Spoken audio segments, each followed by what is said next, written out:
Hey guys, what's up? It's Rap again. In today's video, an entitled Karen employee pretends to be the boss of the company, steals money from coworkers, and then demands I work for free. The only problem is, I am her boss. Here is what happened. The title story starts like this. As the owner of a small but thriving company in Southeast Asia, I was always looking for ways to improve the quality of our operations. A few months ago, while reviewing the performance of our branches, I noticed that one of them had been underperforming for several months.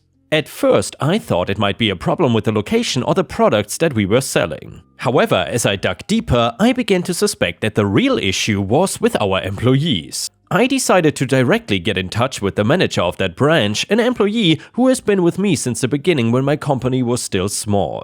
The pandemic had taken a toll on her health and she had taken many sick days in the past year. Nothing I minded, as I knew she was a hardworking woman, but it did bother me that the moment she was gone, the employees under her were acting out. She told me that she had also been trying to understand the cause of the poor performance, but being absent from the office for weeks made it difficult for her. I knew that as the owner, I had to take action myself. But I also knew that I couldn't just walk into the branch and start firing people. I needed a more subtle approach. So that is when I came up with the idea to go undercover as a new employee. I created a fake ID with a different name, dressing in plain clothes and even shaving so I look younger.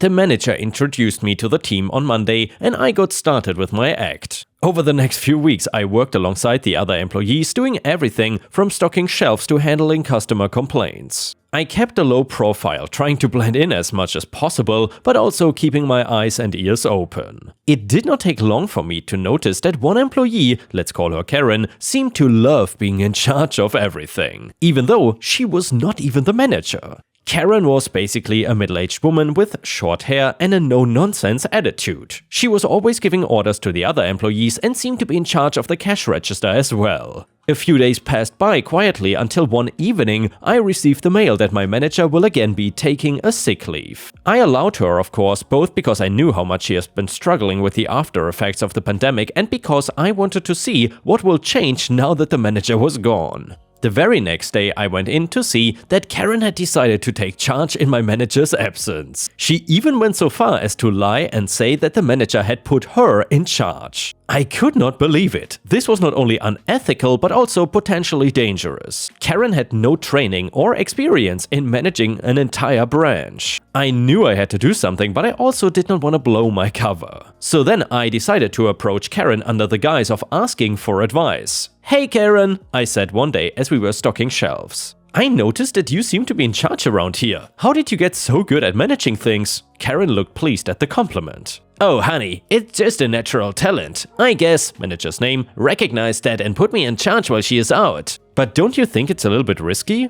I mean, what if something goes wrong? Because I gotta know that you haven't taken any actual training." Karen's face turned red with anger. "Look, I don't need your opinion," she said sharply. "She put me in charge and I'm doing a pretty damn good job. Now go back to yours." I was taken aback by Karen's hostile response. It was clear that she had no intention of backing down or admitting that she was in the wrong. Over the next few days, I kept a closer eye on Karen's actions. I noticed that she was often rude to customers and would pocket some of the tips that were meant for other employees. She even took 2 of mine when I was not paying attention. When those employees complained, Karen would threaten to call the police on them. I was planning how to deal with this mess when one day Karen refused to pay me for the work I had done that week. When I confronted her about it, she acted haughty and dismissive, saying that I was lucky to even have a job and that with my mediocre skills and zero industry experience, I should be working here for free so I can gain some knowledge and learn how to respect the authority. Mind you, my company does not ask free work from anyone, which meant that Karen was planning on pocketing my salary. I argued this point with her and Karen started seething at me. When I continued to stand my ground, she went behind the counter and dialed for the police, saying that I was being violent towards her. The police came and of course they did not find anything that supported her claims, and instead they found that she was refusing my salary and warned her before going away. I could see that this defeat made her mad and she was planning on doing something nasty. Which was when I decided to reveal my true identity to Karen. I talked with the manager and arranged a small buffet for the entire team as a reward for working so well. I also asked the manager to announce that the owner would be coming to the party as well. There's a small restaurant a block away, also owned by me, and I decided to have everything set there. I was hoping to do the grand reveal at the end of the party, but as soon as it began, I saw Karen being rude to the cook who was Japanese and demanding someone else to make meals for her. It all came to a head when she snatched the dish that the youngest employee, freshly turned 16, had ordered and threw it away because it was made by a Japanese man. "Hey Karen, you cannot do that!" I tried to be calm, but seeing the teenagers so close to tears was making me livid. "And who are you to tell me that?"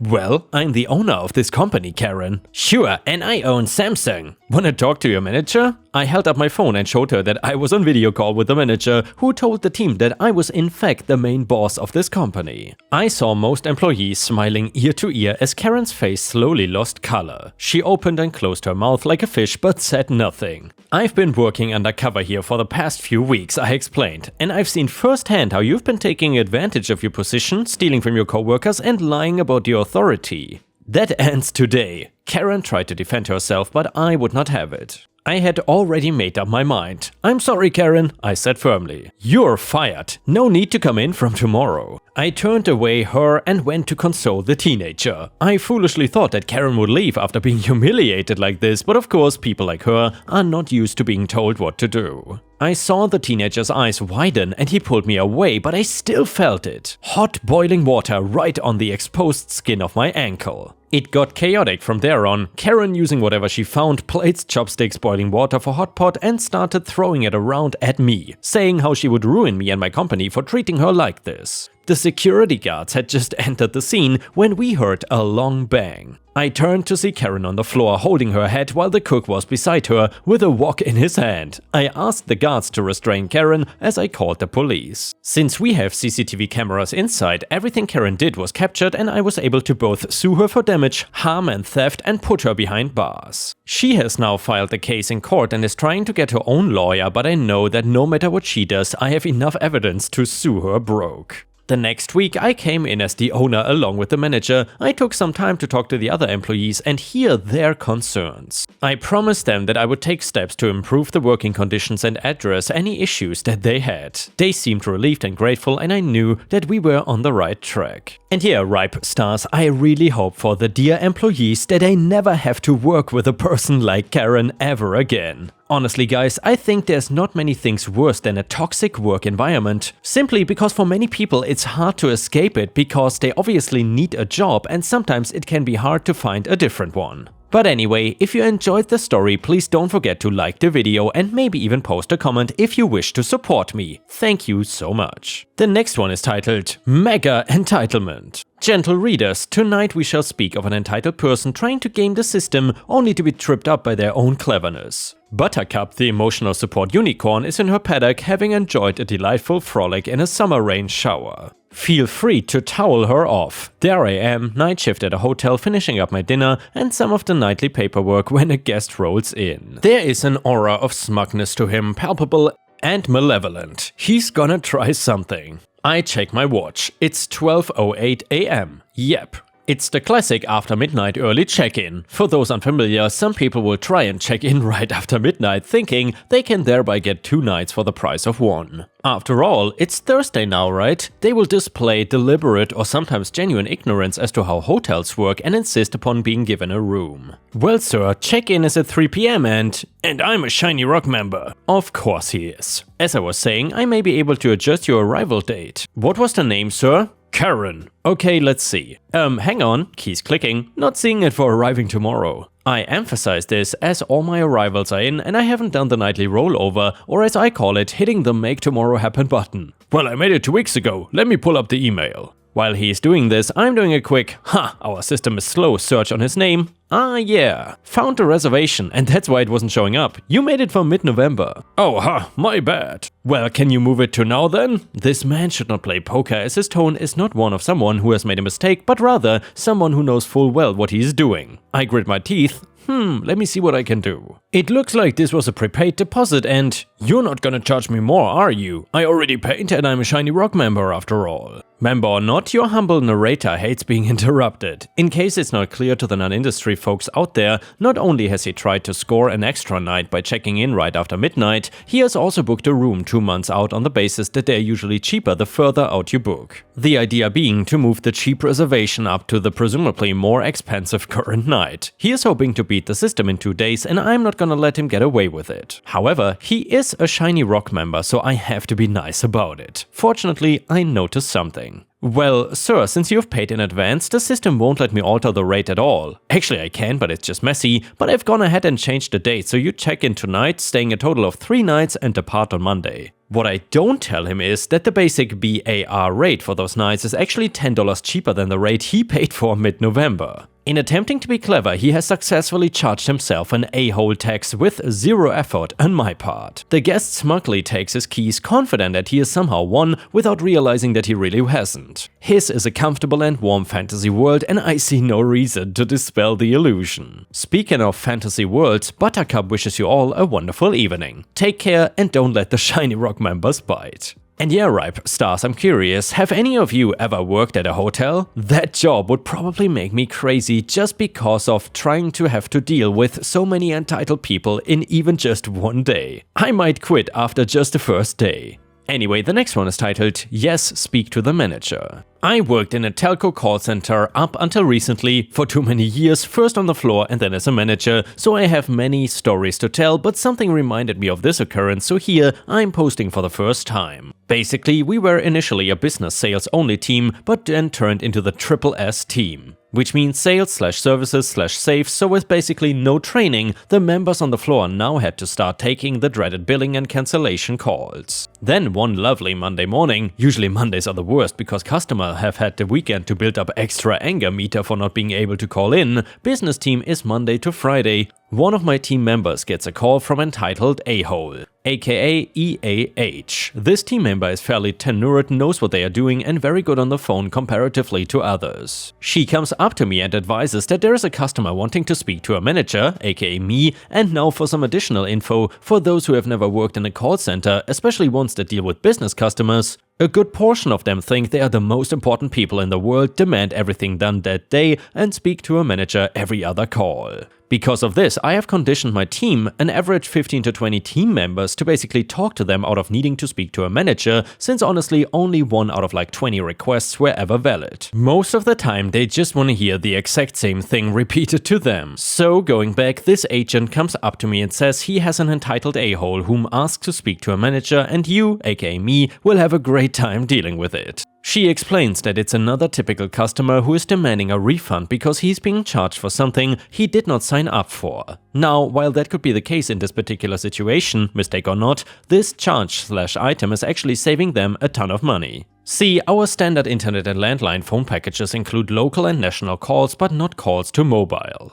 For mobile calls and some international inclusions too, you can opt in for a calling pack, which is an additional $25 per month. She has tried to explain that while they don't make many outbound mobile calls to normally warrant this calling pack, which is what most businesses get it for, they seem to be making many and longish calls to some Indian destination numbers and also China. Me, you have tried to explain this to them, right? Agent, I tried to, but before I can get more than a few words in, he, entitled a-hole, cuts me off and says he knows how it works and they don't make mobile calls. And also that he doesn't have time to speak to someone that doesn't know what they are talking about and doesn't know simple math, and how we are unethical for selling something he doesn't need. Already knowing where this is gonna go, and I do love maliciously complying to things, I jump on the phone. And introduce myself as the manager and start the conversation by saying, or trying to, I've been advised of the situation with the agent, but please could you give me your account of the events? But before I could get out half of that, EAH cuts in saying that he has no time to spend dealing with our shady sales practices because he upgraded plan and transitioned technologies to fiber, and that I should just refund the 4 months worth of calling pack charges, $100 in total. After some back and forth of me trying to explain what my agent has tried to, all calls are definitely recorded, and entitled a-hole cutting me off each time, I finally got a full sentence out very clearly. Me, you understand and accept that if I refund the calling pack cost, you'll be liable for all mobile calls, including all, I emphasize that word in my tone, all calls made to international numbers. Entitled a-hole. Yeah, just get on with it. Excellent, I will have that done. Here's your reference number. Is there anything? EAH hung up the call. With a massively evil smile, I turn to my agent and tell her to credit the callback amount, but also I'll be coding her for time off the phone so that she can work out exactly how much to charge the customer. Now, the system does not automatically back charge these kind of things, so it's actually more work doing so. But it's also in our T&Cs that legally, if there was any invoicing errors like customers not getting charged correctly at all, we are legally able to backdate up to 6 months of charges. I made sure she included the connection fee on top of talk time charges. I don't remember the exact amount, but it was upwards of around $600 to $700 after the $100 credit. Made ironclad case notes on the account about the whole interaction to make sure that when they called up next time they would get nothing. Which they absolutely did. Another manager who took the call laughed when they came up to me and had the pleasure of giving them the fat denied slap. It turns out they were making landline calls to suppliers and merchants overseas constantly and thought it was covered under a standard call because it was a landline there and not a mobile. And yeah, Ripe Stars, it is just so satisfying to see entitled douchebags pay the a-hole tax. If you enjoy the a-hole tax stories, please let me know in the comments and don't forget to like the video because that would help me tremendously. And the next one is titled, My Neighbors Got a Weird Suspicious Lifestyle. Last year, my wife and I moved into a new house. We never could have afforded this house, but her grandmother left it to her in the will. It was a blessing. We could have sold the house and bought a much cheaper one, but we had not really put down roots yet. My wife, let's call her Amy, not her real name, had a little bit more trouble finding a job locally than I did. And originally our shifts were a little bit weird, but after a few months things worked out and we both managed to get on similar schedules. During that time my wife made the acquaintance of our neighbors when she managed to forget her house keys in the morning and was locked out. They waved her over and let her come inside to hang out with them while she waited on me to get home and have been friendly with us ever since. Later that week, we were invited over to meet them and that was the first time that I met them in person. I sort of had to stop my jaw from hitting the floor when I saw these people. Ray and Maria, not their real names, were almost out of a movie. I was not exactly surprised to find out that Maria was a model, Ray does something in textiles, and I don't know exactly what, but he seems to make a lot of money. As it turned out, Ray and I hit it off and so did Maria and Amy. They became our go-to friend couple in the area since we did not really know anyone and we met their circle of friends. We hang out at least once a week as couples and Amy spends time with Maria far more frequently than that. They have become very close friends and I think that Ray and I are getting pretty close too. We found out that we had a lot in common. Ray and I did not come from money, but Maria and Amy did. We are both big nerds and we both paint Warhammer miniatures, small world. Flash forward to this weekend, we were out shopping and Amy spotted Ray walking at a distance and tried to point him out to me. Then she paused and looked shocked. Plain as day, it was Ray getting out of his car and kissing a woman. A woman who was definitely not Maria. Amy was furious. Downright ballistic, I had to stop her from going over to immediately confront Ray. Not because it was not the right thing to do, but because I did not want Amy to get arrested for assaulting Ray or the woman that he was with. When she cooled down, she said that we had to tell Maria immediately. I agreed and I started to text, but Amy said that it was better to bring up in person. So we went home and Amy invited Maria over and said that she had something serious to talk about. Maria came over and looked happy to see us, but seemed a little bit confused about the heavy tone. Amy sat her down and explained what we had seen.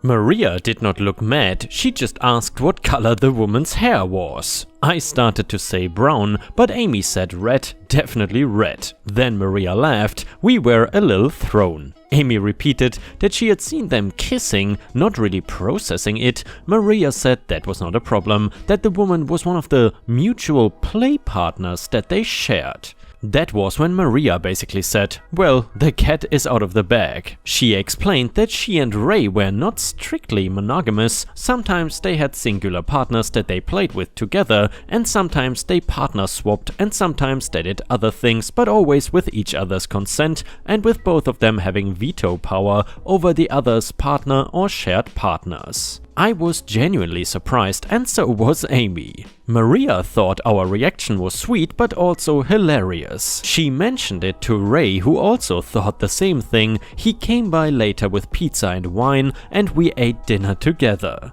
He said he was relieved that we had told Maria, and that it was also a bit of weight off of their shoulders and that they didn't have to keep walking on eggshells about their lifestyle. I asked why they had kept it a secret. Ray explained that they had ground rules and lines that they did not cross. They tried to be careful in explaining about their non-monogamy with monogamous people because it could come across as an invitation, and that this kind of thing was not for everyone, and it might be seen as trying to push their way of doing things onto people who were perfectly happy with what they already had. Naturally, we had a few questions, and they were very comfortable answering them. Amy had a lot more questions than I did, and later when Ray and Maria left, Amy and I had a good laugh about the misunderstanding. That was when Amy asked me if I thought that Maria was attractive. This felt like one of those "do I look fat in this outfit?" questions. So I said no. She quirked an eyebrow at me with that expression that says, "Really?" After a little more badgering, I eventually said that she was attractive but not the person that I was married to. Then I asked her if she thought that Ray was attractive. She said yes, and we laughed about it, and I thought that the conversation ended on a pretty good note. So here is what is bugging me. Over the past couple of days, she has asked me several times if I thought that Maria was attractive. I already gave her an honest answer, but that was when I really started paying attention. She has also had that deep in thought look on her face. At first I was worried that she was worried that I would want to go and be swinger buddies with Ray and Maria, so I assured her that was not the case. Today when I got home, she was over visiting Ray and Maria again. She gets off about 30 minutes before I do now, and when she got back home she once again had that deep in thought expression that she sometimes gets when she is thinking. I asked her about what it was, and she said it was nothing. She was just still surprised about the whole thing and felt guilty about freaking out when she saw Ray kissing another woman. I know my wife well enough to know that is not all of it. She's not going to say more to me though until she has thought it all out, but I know that she will and will eventually bring up what she's been thinking about. So I am asking for advice here because my mental processing power is kind of stretched just accepting that our friends are swingers. I have never been in this situation, neither has Amy, so I cannot really read her reaction to it and I have no idea what she's going to say. But I am already basically neck deep mentally, and asking for strangers to throw me a rope by way of advice on processing the situation, on what my wife might be thinking, could not hurt. I don't want to screw up.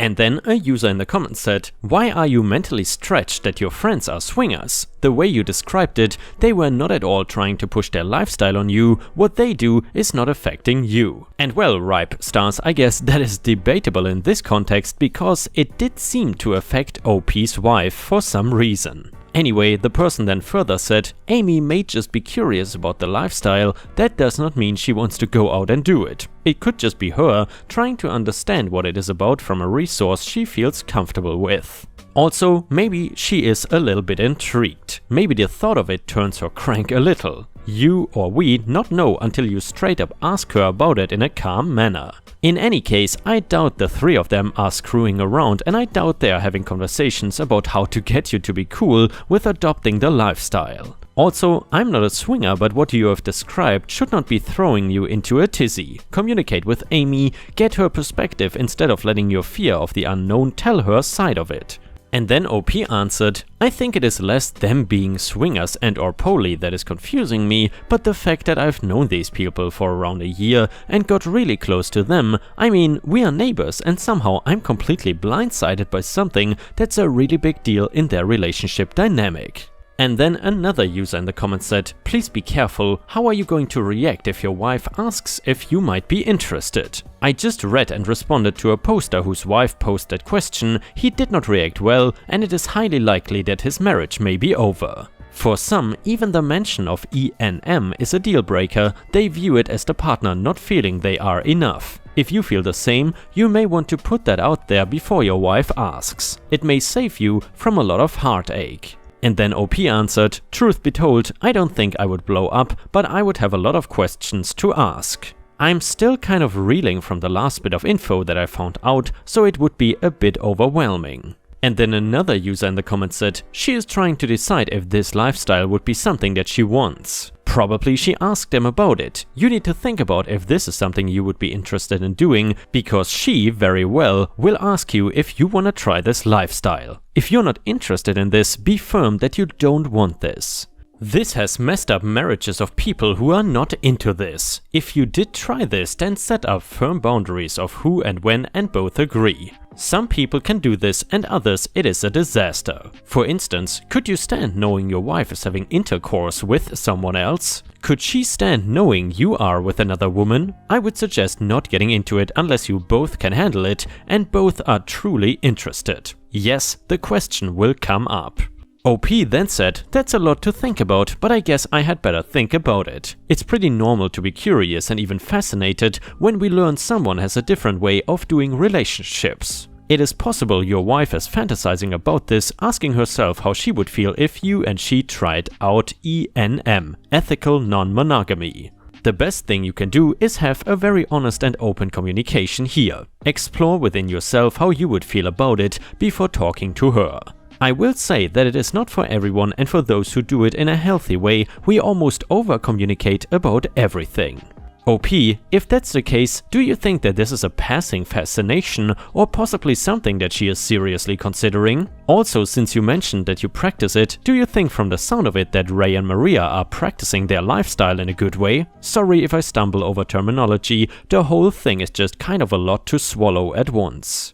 And now an update to the story. First of all, I did not expect to get this many replies. I am kind of overwhelmed and I got like 30 or 40 replies in my inbox before bed and thought it was a good amount of discussion. I am kind of blown away that this many people took an interest in what I thought was just kind of a niche situation. I am grateful for all of the advice, and a lot of people took an interest in sharing perspectives on things that I had not considered. I definitely have not managed to respond to or even read everything, but I took what people were saying into consideration. Last night, Amy told me she had finally worked something out and that it was funny and I would want to hear this. I kind of went in dreading what she meant, but she was relaxed. I asked if this was about Ray and Maria and she said sort of. I asked if it was about their lifestyle and she said only obliquely. I realized that playing 20 questions with my wife instead of just letting her talk was a bad idea, so I just listened. Amy pointed out a few things and told me about some experiences with Maria and things that she had figured out about Maria. First, she kind of dropped a bomb by saying that she was attracted to Maria physically. I asked if that meant that she was bi or maybe had realized that she was a lesbian. She said no, if she were bi, she would have figured it out in high school or college. She quoted Archer and called it a singular same-sex attraction. I said I could not blame her because I guess everybody thinks that Maria is hot. I asked her when she started to feel like that and she said that it was a couple of months ago when they were out shopping together. She was very confused by it but could not put a label on it because she had never felt physical attraction to another woman before. This last weekend she was finally able to place a label on it, so I asked if she was going to want to do something with Maria and she said let her finish because she was getting to the genuinely funny part. I still had no idea how this could conceivably go in a comedic direction, but I said okay. She's been going over and subtly trying to figure out just who most of Maria's play partners are, as in the gender ratio, but she was trying to be circumspect about it because she was trying to confirm something without directly asking it. Amy said that most of the partners that Maria picked out were women. Ray vetoed slightly more men than women, but out of her own volition, Maria picked more women than men. I said okay, but what's so funny about that? That is when Amy stood up and said that she was deep in the friend zone before she even realized that she was actually attracted to Maria or that Maria slept with other women. I asked how all of that added up and she said that she was thinking back to all of her interactions with Maria and how Maria had never once checked her out or anything like that. I said oh. She said I could laugh because it was actually a pretty funny thing, so we laughed. I felt bad for her, but the conversation was basically realizing that her girl crush had pre-friend-zoned her before she even knew she had a crush. That's the kind of humor that we can laugh at as a couple. We ate ice cream and watched dumb movies. Later, we talked about the open relationship thing. She said it probably wasn't for us, but if it came up later, we would talk about it. Mostly what had been on her mind was her confusion at her own same-sex attraction and the realization that she has been pre-friend-zoned basically. So that is where I am at right now. I'm not sure if this is a good update or not. Tonight Ray is off playing with one of his partners and Maria is coming over to watch movies and play cards with us. If the situation changes, I will mention it, but I would like to say thanks again. And yeah, Ripe Stars, I'm curious what you think about this story. I gotta say, in my opinion, OP should talk more clearly with his wife because he clearly does not want this lifestyle and he seems a little bit helpless, at least in my opinion. It almost sounds like as if his wife was interested in trying this lifestyle, there's nothing he could do against it. That's certainly not the best way to communicate when you are married. But either way, let me know what you think about this in the comments. And with this, we have reached the end of the video. However, if you cannot get enough of my content, please check out my endless playlist, where you can find thousands of hours of content. In addition, please don't forget to subscribe to my channel to not miss any of my daily uploads. Thank you so much in advance, and I hope to see you again tomorrow.